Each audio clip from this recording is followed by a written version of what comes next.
श्री राम और उनके भाइयों के नाम तो सभी जानते थे, पर क्या उनकी पत्नियों के नाम सभी को मालूम थे? सीता, उर्मिला, मांडवी और श्रुतकीर्ति। जाने इन सब के विवाह के उपरांत क्या शुभ अशुभ शकुन हुए।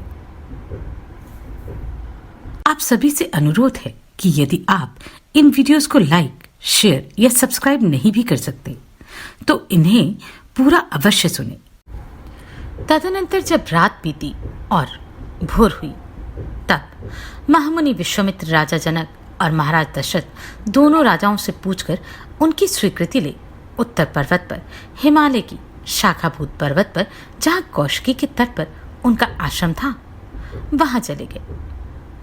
विश्वामित्र जी के चले जाने पर महाराज दशरथ भी विदेहराज मिथिला नरेश से अनुमति लेकर शीघ्र ही अपनी पुरी अयोध्या को जाने के लिए उद्यत हुए। उस समय विदेहराज जनक ने अपनी कन्याओं के निमित्त बहुत सा धन देकर उन्हें विदा करने का निश्चय किया। उन मिथिला नरेश ने कई लाख गौएं, कितनी ही अच्छी अच्छी कालीनें तथा करोड़ों की संख्या में रेशमी और सूती वस्त्र दिए।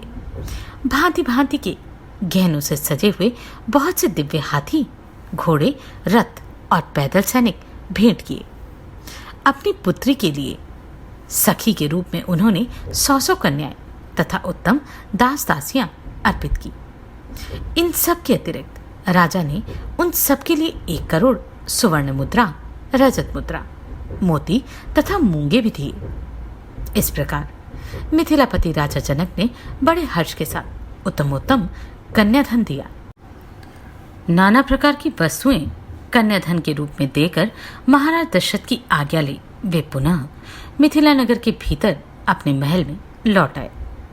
उधर अयोध्या नरेश राजा दशरथ भी संपूर्ण महर्षियों को आगे करके अपने महात्मा पुत्रों, सैनिकों और सेवकों के साथ अपनी राजधानी की ओर प्रस्थित हुए। उस समय ऋषि समूह तथा श्री रामचंद्र जी के साथ यात्रा करते हुए पुरुष सिंह महाराज दशरथ के चारों ओर भयंकर बोली बोलने वाले पक्षी चहचहाने लगे और भूमि पर विचरने वाले समस्त मृग उन्हें दाहिने रखकर आगे चले। उन सबको देखकर राज सिंह दशरथ ने वशिष्ठ जी से पूछा, मुनिवर, एक ओर तो ये भयंकर पक्षी घोर शब्द कर रहे हैं, दूसरी ओर ये मृग हमें दाहिनी ओर करके जा रहे हैं। यह अशुभ और शुभ 2 प्रकार का शकुन कैसा है? यह मेरे हृदय को कंपित किए देता है। मेरा मन विषाद में डूबा जाता है। राजा दशरथ का यह वचन सुनकर महर्षि वशिष्ठ ने मधुर वाणी में कहा, राजन, इस शकुन का जो फल है उसे सुनिए। आकाश में पक्षी के मुख से जो बात निकल रही है वह बता रही है कि इस समय कोई घोर भय उपस्थित होने वाला है, परंतु हमें दाहिने रखकर जाने वाले ये मृग उस भय के शांत हो जाने की सूचना दे रहे हैं।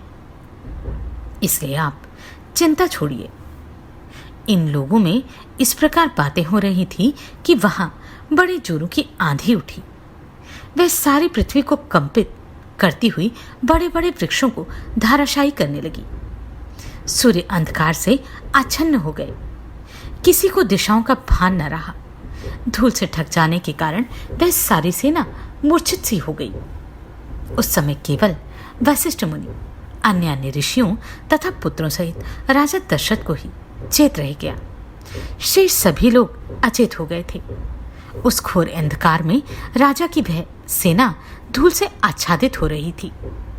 उस समय दशरथ ने देखा क्षत्रिय राजाओं का मान मर्दन करने वाले भृगुकुल नंदन जमदग्नि पुत्र परशुराम सामने से आ रहे हैं। वे बड़े भयानक से दिखाई दे रहे थे। उन्होंने मस्तक पर बड़ी बड़ी जटाएं धारण कर रखी थी। वे कैलाश के समान दुर्जय और कालाग्नि के समान दुस्सह प्रतीत होते थे। तेजो मंडल द्वारा जाज्वल्यमान से हो रहे थे। साधारण लोगों के लिए उनकी ओर देखना भी कठिन था। वे कंधे पर फरसा रखे और हाथ में विद्युत गणों के समान दीप्तिमान धनुष एवं भयंकर बाण लिए त्रिपुर विनाशक भगवान शिव के समान जान पड़ते थे। प्रज्वलित अग्नि के समान भयानक से प्रतीत होने वाले परशुराम को उपस्थित देख जप और होम में तत्पर रहने वाले वशिष्ठ आदि सभी ब्रह्म ऋषि एकत्र हो परस्पर इस प्रकार बातें करने लगे। क्या अपने पिता के वध से अमर्ष के वशीभूत हो ये क्षत्रियों का संहार नहीं कर डालेंगे? पूर्व काल में क्षत्रियों का वध करके इन्होंने अपना क्रोध उतार लिया है। अब इनकी बदला लेने की चिंता दूर हो चुकी है। अतः फिर क्षत्रियों का संहार करना इनके लिए अभिष्ट नहीं है, यह निश्चयपूर्वक कहा जा सकता है। ऐसा कहकर क्षत्रियों ने भयंकर दिखाई देने वाले भृगुनंदन परशुराम को अर्घ्य देकर इस प्रकार कहा, राम राम। ऋषियों की दी हुई इस पूजा को स्वीकार करके प्रतापी जमदग्नि पुत्र परशुराम ने दशरथ नंदन श्री राम से इस प्रकार कहा। इस प्रकार श्री वाल्मीकि निर्मित आशामयण आदि काव्य के बालकांड में 74वां सर्ग पूरा हुआ। आप सभी को कोटि कोटि साधुवाद। आपने इन वीडियोस को इतना प्रेम दिया। नमस्कार, मैं आभा शर्मा जावास। यदि आपको मेरा ये प्रयत्न सराहनीय लगा हो तो मुझे सब्सक्राइब करके प्रोत्साहित करें।